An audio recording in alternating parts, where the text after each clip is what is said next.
Hai sahabat klinis slim, ini dengan saya Dr. Imelda. Nah, banyak banget dari teman-teman kita selalu bertanya, Dok, apa bedanya filler dengan namanya benang? Dan kapan wajah kita butuh dengan namanya filler ataupun namanya benang? Nah, sebenarnya treatment ini merupakan treatment yang aman dan dibutuhkan oleh kita-kita semuanya pada suatu hari nanti ataupun salah satunya.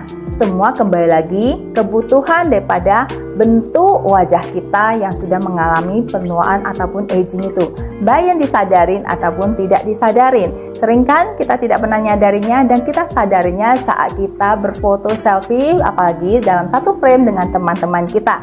Baru kita menyadari, kok garis senyum saya lebih dalam daripada teman saya ya, padahal beliau usianya lebih dibanding sayanya misalnya. Ataupun misalnya kita pas melakukan selfie dan kita melihat foto kita kok yang kali ini lebih dalam garis senyumnya atau cekungan matanya dibanding beberapa tahun lalu. Jadi filler itu diperuntukkan untuk mengisi kekosongan ataupun kempot ya, kecekungan pada wajah.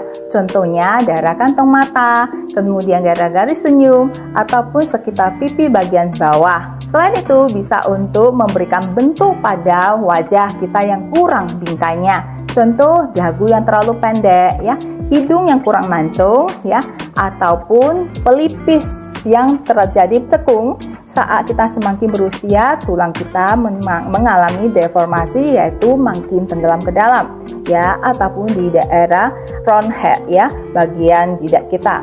Nah, sahabat klinis slim, sedangkan benang itu diperuntukkan untuk wajah kita yang sudah mengalami kekenduran.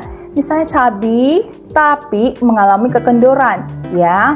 Contohnya garis senyum yang melipat ya, menjadi sudut mulut kita terjadi seperti sagging yang nyata banget ya. Ini bisa diliftingkan kembali dengan benang ya. Selain itu, benang juga bisa untuk membentuk wajah yang tadinya kurang padat supaya lebih fresh pada lagi, terutama pada teman-teman yang sudah mengalami proses aging, apakah oleh karena penurunan berat badan yang tidak seimbang gizi ataupun tidak terkontrol oleh dokter yang ahli, ataupun misalnya kita diet sendiri ya, tapi tidak mengikuti nilai gizi yang seimbang, ataupun juga memang proses aging ya. Jadi kepadatan daripada kulit kita menjadi agak lembek sehingga kita perlu liftingkan dengan benang, dan dimana wajah kita bentuknya udah bagus, hidung masih mancung, dagu juga masih bagus ya.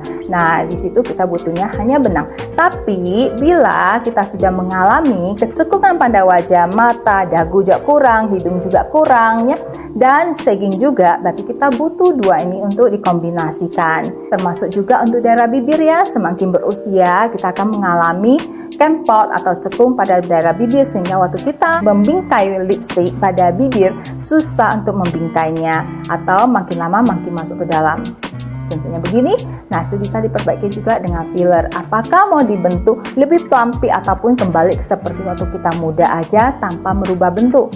Jadi kembali lagi itu semua dokter yang mengerjain, yang akan menilai dan akan memberikan jawaban untuk semua teman-teman. Dan semua itu hasilnya berbeda-beda tergantung keahlian dari si dokter tersebut. Walaupun kadang produk yang dipakai adalah sama, tapi beda skill, beda pemahaman atau anatomi ya, juga itu sangat menentukan dalam hasil akhir suatu tindakan.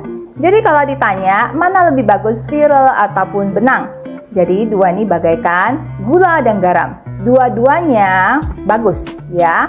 Kenapa? Karena semua kembali lagi kebutuhan dari setiap individu pasien kita.